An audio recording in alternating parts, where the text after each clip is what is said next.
Yes. So I'm live. So hello everyone. Welcome back to Geeks for Geeks. My name is Muskan Agarwal and here I am with yet another webinar. So before I get started with the webinar, just give me a thumbs up in the comment section if I'm perfectly visible and audible so that I can, quickly start with our webinar. Just give me a thumbs up. Yes. I can already see a lot of people. Hello everyone.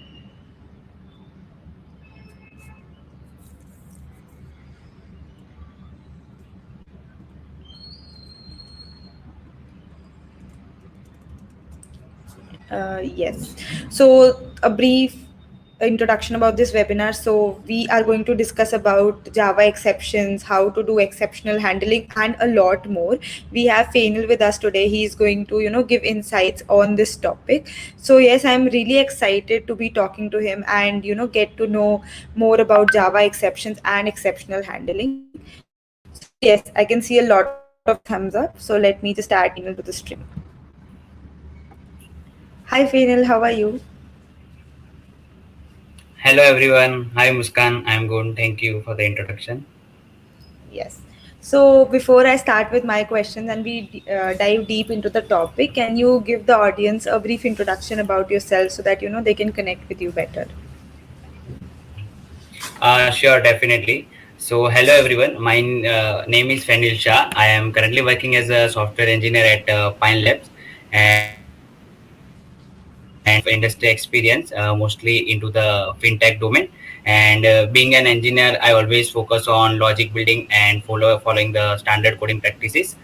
And if I talk about how I started with the Java right from the college second year, right now the people are starting the coding from the first year, but initially when I was studying, we were not that much aware about all these things. So I started with my coding career from the second year, and initially I started with C and C++, and then I got interest with Java, and eventually from the 6 years of experience I have completely worked with Java, and it includes all the tools like Hibernate, Spring Boot, and all the latest technologies like microservice architecture, Kafka, and Redis.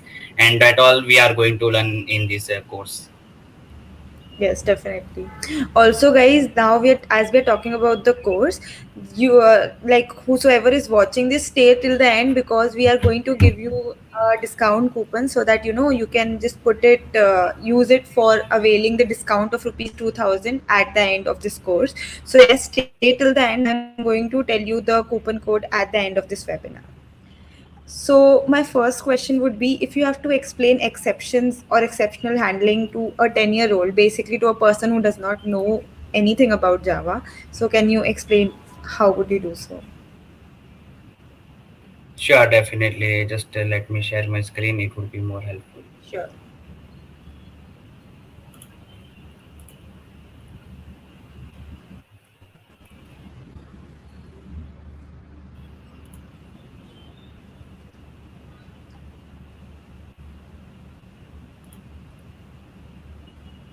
By the time, guys, we have provided the links, for which you can register for the course in the comment section. So go check out that link and check out our course and, definitely register for that because there is so much to learn.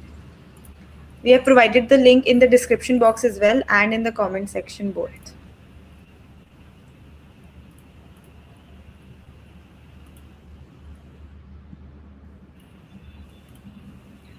Okay. Is my screen visible?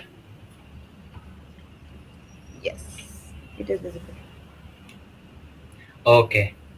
So, like, what are exceptions? So, to if I want to say in the simple terms, suppose you are going from Ahmedabad to Mumbai. Someone stops you in between because of whatever reason you don't have a ticket or whatever reason, and you need to uh, drop at between at some other station. So what happened? It disrupted your normal flow, right? This is what we called as an exception. So exception is basically an unwanted or unexpected event like that will occur at the execution of the program, and you are completely not aware about it whether it could happen or not, right? So that will completely disrupt your normal flow of execution. And what happens when exception is thrown, your system, that means your runtime JVM, will create one object called exception object. It will contain all the description, name, state of the exception, where the exception occurred, everything, and it is thrown by your program. And why is this been thrown? It could be multiple reasons, as we discussed, it could be because of invalid user input. So whenever we are taking the user input from our program or from our website, user is not aware about what to enter. For example, if we ask the user to enter his age, and if someone enters -1, and if it is not handled, then that might throw an exception. So that was one example. Similarly, we could have multiple code errors. Then unavailable file. Unavailable simply means that the file is not present on your system, and you are telling your code to open that file. That can cause an exceptions. So this is what we mean by an exception. Okay. Also, Now, talking about exceptions, type of yeah, exceptions, can you explain? sure, definitely. So basically, let us go to that section first. Okay. So there are basically two type of exception. If I talk about, that is a checked exception and unchecked exception. So what are checked exceptions? Checked exception are something that will be checked at the compile time. What does it mean by compile time? So whenever you are compiling your code, or whenever your code is being compiled, at that time certain syntactical errors or certain errors would be checked, and these check exception are checked at that time. For example, IO exception. IO exception simply means you are calling one file to read some input from the file. At that time, if the file is not present or file is corrupted, that will cause the IO exception to occur. Similarly, SQL exception is connectivity, that you want to connect to the database, but the database driver is not correct, or you have entered incorrect a credential to connect to the database. That will cause the SQL exception. So this is what we call as checked exception. Now moving to unchecked exception. So these unchecked exception are not checked at the compile time. So when they are checked, so unchecked exception will be checked at the runtime. That means whenever your program is running and it is executing or interacting with the user, at that time, if the user or your program comes at such point where he needs to interact with the other system parameters, at that point this uncheck exception is thrown at the runtime. And what happen if it is not handled? If it is not handled, then it will stop the program flow and it will come out of the program. Let me give you an example of an unchecked exception, arithmetic exception. So this is the very famous exception you might have heard about. Like, it will be thrown generally if you divide the number by 0, right? What happens if you divide the number by 0? So what it will happen? It will give you an infinite answer. Like, what suppose you divide a number by 0, it will give you an infinite. So that could not be handled, and it's something that's an unexpected. So in that case, it will give us the arithmetic exception. Let me show you a simple example of the same thing.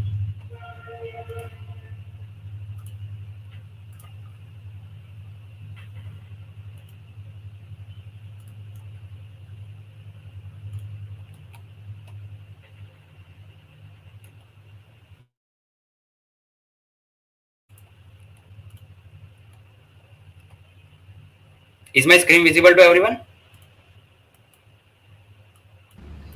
Yes, it is visible.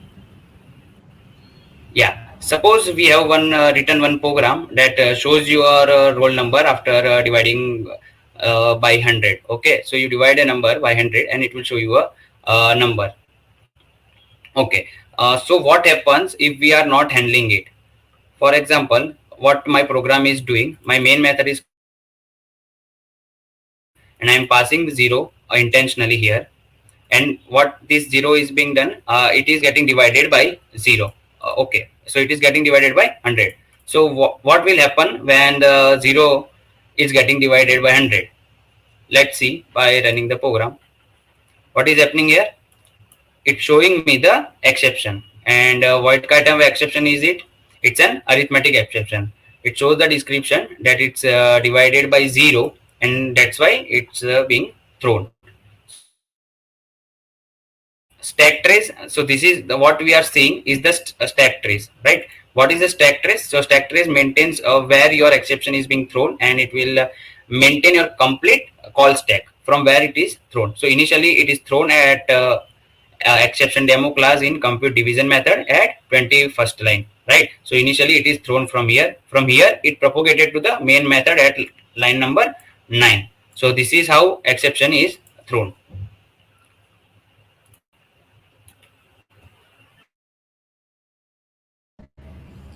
Okay. Also, talking about exceptions, can you tell what is the basic difference between an exception and an error? Because we have seen these terms also. Okay, yeah, definitely.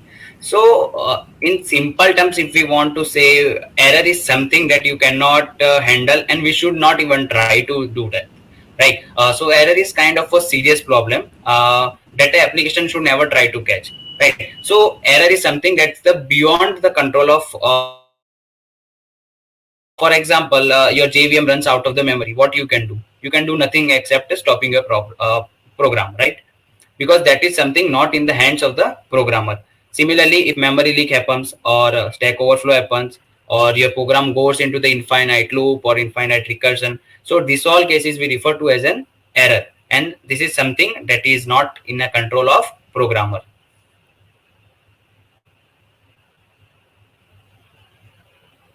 Okay, now let's understand how the exception handling is done, right? So we understood what exception is, we understood what error is, but the parent class of both exception and error is called throwable. So throwable is called as a parent class. Now, if we want to understand how we got this throwable, so let see this thing into the code part. We will be better able to understand the same thing. So I'm going little bit fast because my motive is to cover as much as I can because it's a kind of a short webinar. So we will try to cover as much as possible. So if we see here, arithmetic exception was thrown. If I go to the arithmetic exception, it's extending the runtime exception. If I go to the runtime exception, it's extending the exception class. This is what we shown in the figure. And if I go to the exception class, it is extending the throwable. So throwable is called as a parent class. What it is called? It is a parent class of the exception and error both. And above the throwable, we have the object class. As we all are aware about that thing, object is the parent class of the exception, right? Now let's come again to our hierarchy that we were seeing.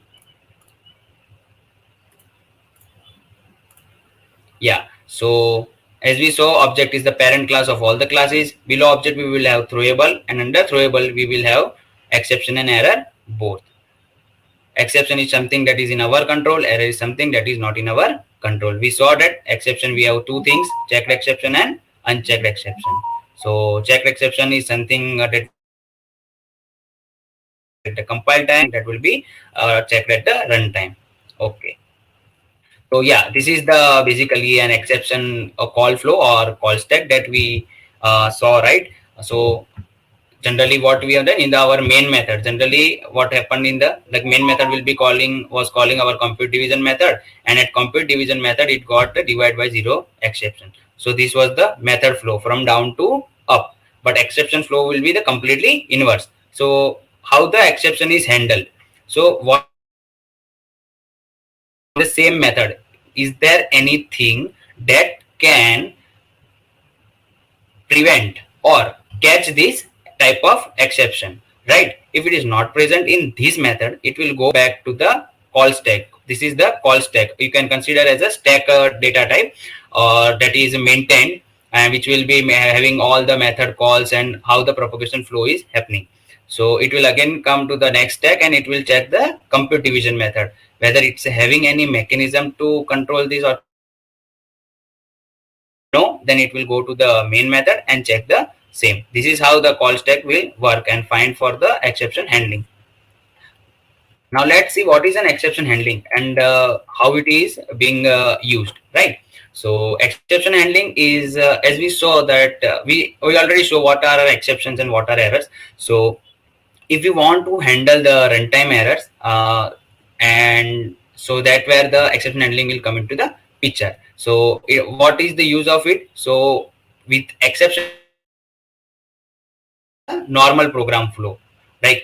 rather than going to some other station, we can reach to Mumbai directly by doing the exception handling. So exception handling can works as works, I can say, to handle the abnormal situations. Exception handling comes into the picture. So what it generally, whenever an exception is thrown, what it does, it will create an exception object and it gives to the runtime. What runtime does, runtime will search the call stack if we can find any method that can handle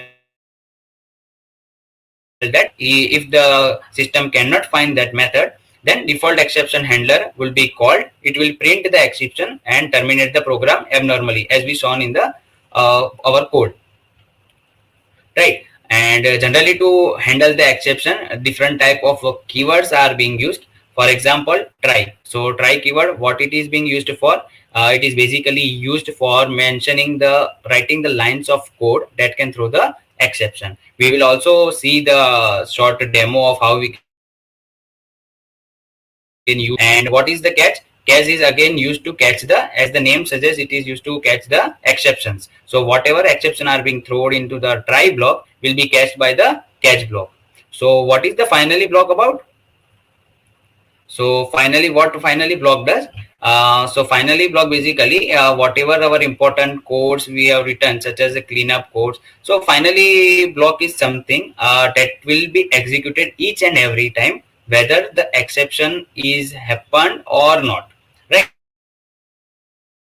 Whether the exception is occurring or not, irrespective of that, finally is going to be called each and every time. So finally is a kind of a similar block as we have for the try and catch. And what is the use of finally, why it is being called each and every time? Because Java provides the functionality. Suppose if we are opening the file, then it need to be closed when the program completes the execution, even if there is an exception that needs to be closed for effective management of the resources, right? So that all codes for like opening the file, closing the connections, all those things are mentioned in the finally block. So finally block gets executed whether there is an exception or not. Correct. Now let's go to the some other keywords that are used for exception handling. Basically throw and throws. So what is the difference between throw and throws? Can anyone mention in the comment?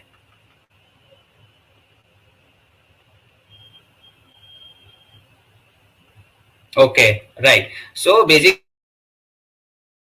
throw. So it's kind of an whenever I want to throw my own exception, or I am writing the code in such a way that if I find the zero in the user input, I want to throw the invalid input exception. At that time, throw keyword will be useful. So what is the use of throw keyword? Is to throw an exception explicitly inside the function or block of code, right? But what are the limitation is, like, we are allowed to throw only one exception at a time. We cannot throw multiple exceptions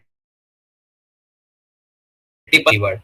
On the other hand, what the throws keyword does, so what throws keyword does is like it is used in a method signature to declare an exception. For example, right now as we saw in the code that our method was throwing an arithmetic exception. So what we can do, we can already tell the Java program that this program or this method which is divided by which is compute division method, that can throw the arithmetic exception. So I can simply mention in the method signature that it throws arithmetic exception. So throws keyword will be is used generally to declare an exception, to tell our code that this method or code will throw the exception. And what is the benefit? Like using throws, we can declare multiple exceptions. Like I can mention it will throw arithmetic exception, it will also throw null pointer exception, it will also throw stack overflow exception. So I can mention different kind of exceptions, multiple at the same time for the same method using a throws method. So right now we got the basics of how the exception handling works. Let's just see the working of how the try and catch block works.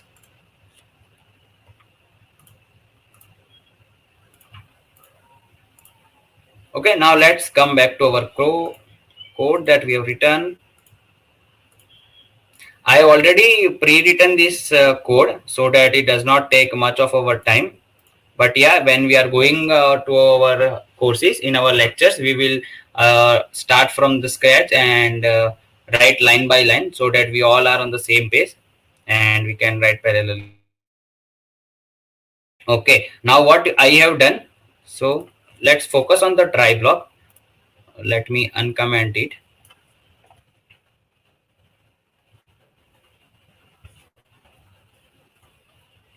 Okay, one thing, have you noticed one thing?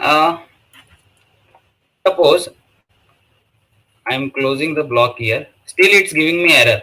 I have completed the try block, still it's giving me error. Does anyone know why it's giving me error? Can someone mention in the comment?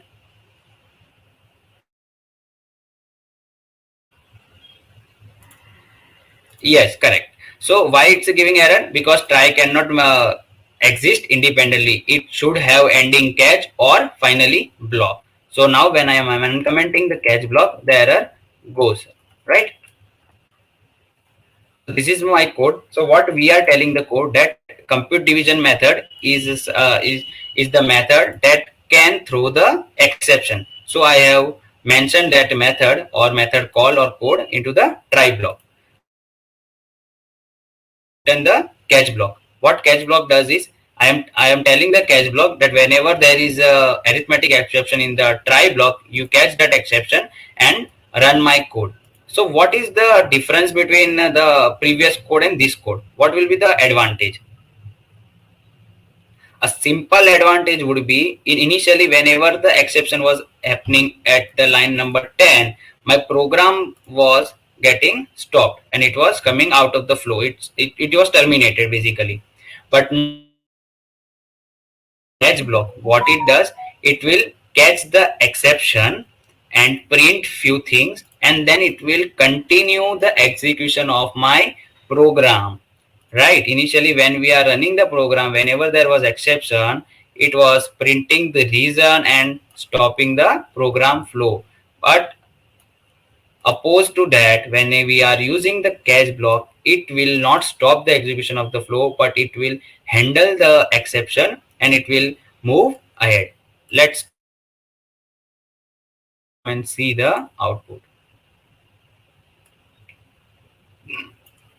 Okay, so can anyone tell what happened here?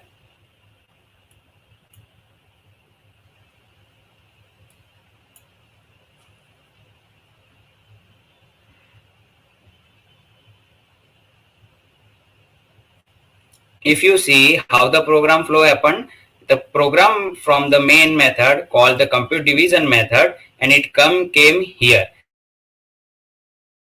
and it throws an exception. What it happened? It throws an exception. So what are printed? So whatever is printed in the red is printed at this line 22, right? Then it went to the catch block and it printed e.toString. What e.toString method does is it basically prints the short description. So this is the description printed by toString method and print stack trace will print the whatever exception you have. Now once this catch execution completed, it prints the it continues the program execution and it has printed this line also, right? Initially it was not printing this line, but using the catch block it is printing this line. So now we got the basic understanding of how try and catch block are working, right? Similarly, we can mention the finally block. What we can do is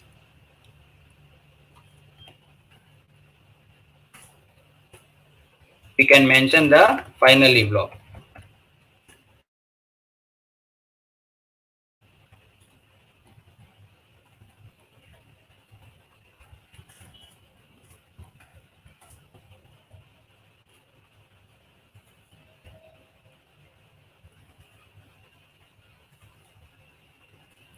See what happened here. Our exception have happened, right? Exception occurred, but still finally block got executed, and even our catch block got executed, right? So as we understood, whether the exception occur or not, finally block is going to be executed in each and every case, right? See, now exception is not occurring. I am passing the 1, so 100 divided by 1, we are getting 1. But still catch block is not getting executed because there is no exception, but our finally block is getting executed. Okay, so we have completely understood that finally is something that executed if the exception occur or does not occurs. Clear? Yeah.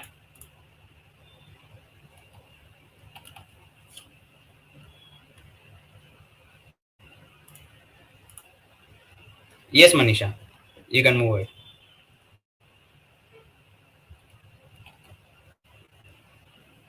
Yes, am I audible? Yeah, Muskan.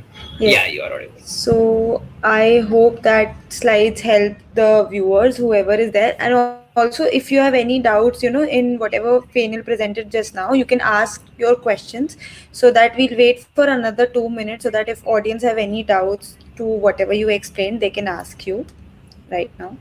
So we'll wait Sure, for 2 minutes and then we will move forward. sure.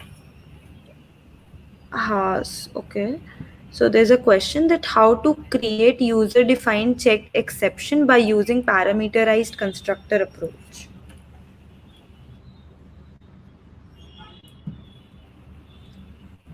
Can you repeat? Sure. How to create user-defined checked exception by using parameterized constructor approach. Okay. Yeah, definitely understood. It's something that is created by the user when we are trying to throw the exception on basic conditions. For example, when we are taking the input, and if we are not expecting some kind of inputs, we can throw the user defined exception. So in the case of parameterized constructor, what we can do is we can use the parameters constructor either of the class, or we can create the exception class by handling the exception main class, right? And we can create the constructor of that class, and whenever we want to exception, we can simply use the throw keyword that we shown in the explanation, and using the throw keyword we can throw that new exception by mentioning the values of the constructor. Okay, I hope that clears your doubt, Asif. Also, there are people who are asking to repeat the code. Guys, this video would be recorded and it would be there on our YouTube channel. So maybe you can watch the video again after once the webinar ends, and there you can, see the entire explanation once again. Also, there's a question by Sai that, Yeah, and definitely. yeah, yeah. Yeah, Okay, so there's a yeah, please question by move. if you can explain about throws keyword. So maybe in you know one or two lines, can you tell about throws keyword once again? Definitely. Yeah, yeah, yeah, yeah. Sure. Just let me share the screen so that it would be more helpful for that. So how throws keyword will work? Suppose I know my this compute division method is going to throw the exception. What we need to do is simply need to tell it that it will throws the arithmetic exception. So this is how we use the throws keyword into the method signature, and so that our method will be knowing that this method is something that can throw the exception. It's kind of a declaration that we do over the method signature.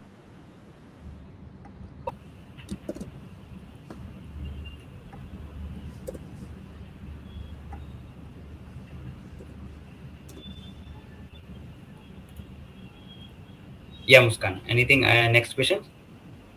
Yes. So we can talk a little bit about our course. So I want to ask, like, there are so many courses that are there available. So can you tell what will be different in our course and what all additional we will provide? So can you talk a bit about how the course would be and like what all features would be there in our particular course? Okay, correct, completely understood. Let me give the somewhat overview about how we are planning and what our course comprises of. Sure.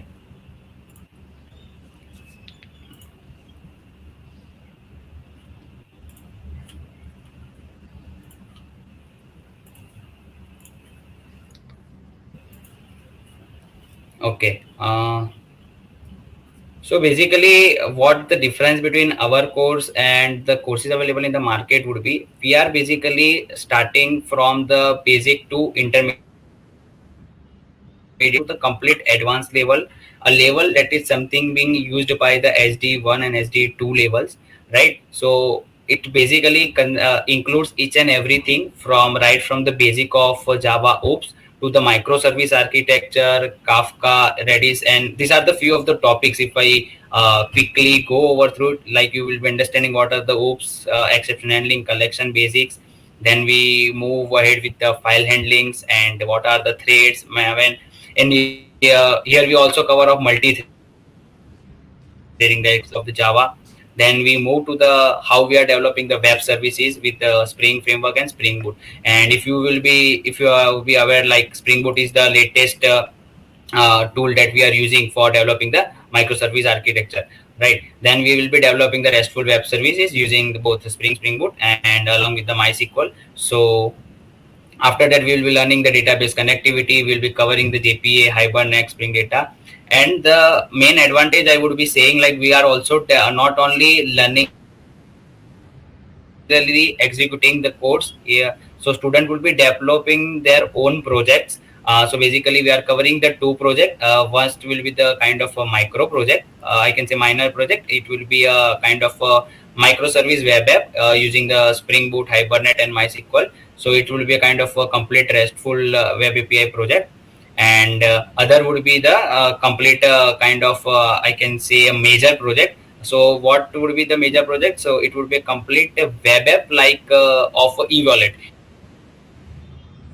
Example would be Paytm, right? So what all the functions and functionalities that Paytm have, we will be trying to replicate the same using the Spring Boot, Hibernate, MySQL, and Redis, Kafka, and O2 for the security. So O2 is something that will be covering for the security side, and we will be also trying to develop one minor project that would be implementing the Spring security. And along with that API implementation, we are going to cover with the Redis and how Redis cache works and what are the benefits of using the Redis. And then we will be going with this real-time network we call as the Kafka, and how we can integrate Kafka with the Spring Boot. So these all things are something which are very new in the industry, and most of the even and like if we see only most of the product based companies are looking for these skills, right? So if when someone is already into the Java domain, they might not be aware about these technologies also, because these are kind of something new into the market, and only top level developers know these all things. So when you are enrolled into this course, you will be hands on this all each and every technology and tools, and you are developing the project itself. We are definitely going to help you on each and every side. We are going to show you how you can do. We will be teaching you the concepts. We will be teaching you how to write the code. Even we will be teaching you how to write the standardized codes that are being used in the industry, because industry have some standard coding mechanism, or they are following some standard coding practices. So we will be also following the same thing, and we will uh, try to develop an application that will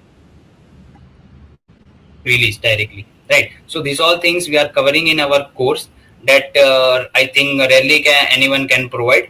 And along with that, we are always developing the major and minor project that we discuss. So it's like one major project and two minor project. First project is kind of a web app, second one is a web app with a security, and third one is like an e-wallet app that will have each and everything, like REST APIs, Redis, Kafka, OAuth, everything we will be including into this course. And when you are enrolled with us, these are the extra benefits that you are getting. So you will not get any pre-recorded sessions, right? You will be having the live sessions with the mentors. And who are the mentors? So our mentors are industry SDs, SD2, SD3 that are already working in the product based companies, and they are dealing with the same tech stack from of last few years, right? So you will be getting a chance to interact with them, learn from them, and you will be taking advantage of their network also. Apart from that, you get the course access. That means you get the recorded sessions also. In case you have missed any lecture, you want to revise the thing, you get the complimentary course access for 1 year. Again, for the doubt assistance, you will be getting the 24 into 7 doubt assistance. You can ask the doubt on the portal, or you can post it into the WhatsApp group, or you can ping to your mentor. That's completely fine. Apart from that, as I mentioned, you will be developing the projects. And there is a very important thing, that you will be getting access to our Get Hired portal. What Get Hired portal is? So get in on the Get Hired portal, we will be posting the different kind of jobs of the product based companies. So does anyone knows which are the product based companies that are hiring in the Java domain? Quick answers in the comments would be helpful. Product based companies that are hiring in Java.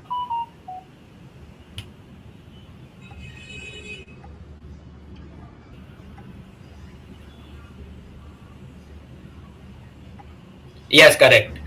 So few of the companies, I think I can say most of the top of companies are hiring for the Java. So basically, if it's an Oracle, Goldman Sachs, Google, Microsoft, Amazon, Swiggy, JP Morgan, HSBC. So almost all the product-based companies, and most of the companies which are into the banking and security domain, like Pine Labs, everyone is hiring into the Java, right? So once you are completed with the course, you already have the industry oriented knowledge, and when you showcase your project to them, they are already convinced that you know more than what they have, right? So you get access to our Get Hire portal, where we will be posting the different job opportunities, and you can post your apply to those jobs and get the job quickly. We will be helping you again. We will be helping you for enhancing your resume. You will be getting the course completion certificate. And we have very limited batch strength. We are not filling up 100 batches in a day. It will be a very small batch of mostly less than 30. We are not extending those things. So because of the limited batch strength, you can easily understand the things, and you can interact with the mentor more easily. So I think this is more than what you would be expecting from this course. And yeah, definitely we will always try to give you more than what you have came here for.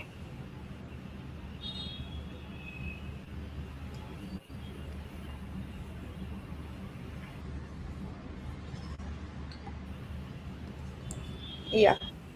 So these are the few companies where our alumni works. You can have a look over it. Yeah, Muskan, over to you.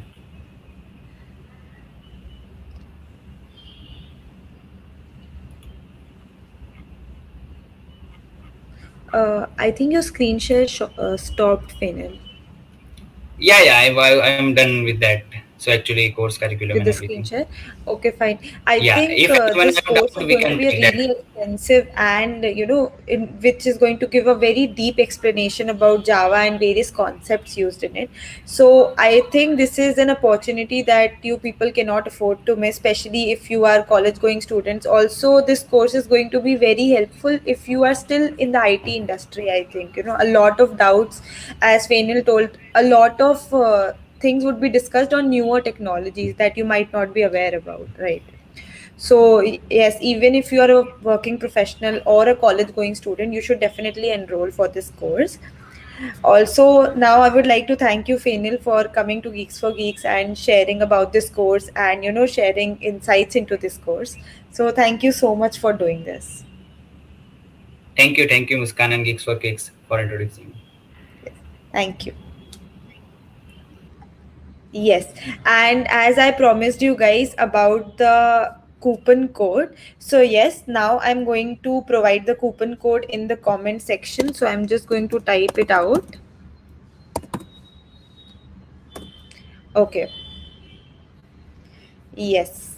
So I've provided the coupon code in the comment section. So what this coupon code is going to do? So this coupon code is going to give you an instant discount of rupees 2000 and will also give you a complimentary access to Java collection course. So yes, and this coupon is only valid for 24 hours. Beyond that, you won't be able to use this coupon. So yes, the link to register for the course would be in the comment section and also in the description box below. So definitely go and register for this course using this coupon. And also this coupon is for selected few users only. So yes, make sure you do not delay a lot and just register ASAP for the course. And yes, I'll see you in the next webinar. Bye.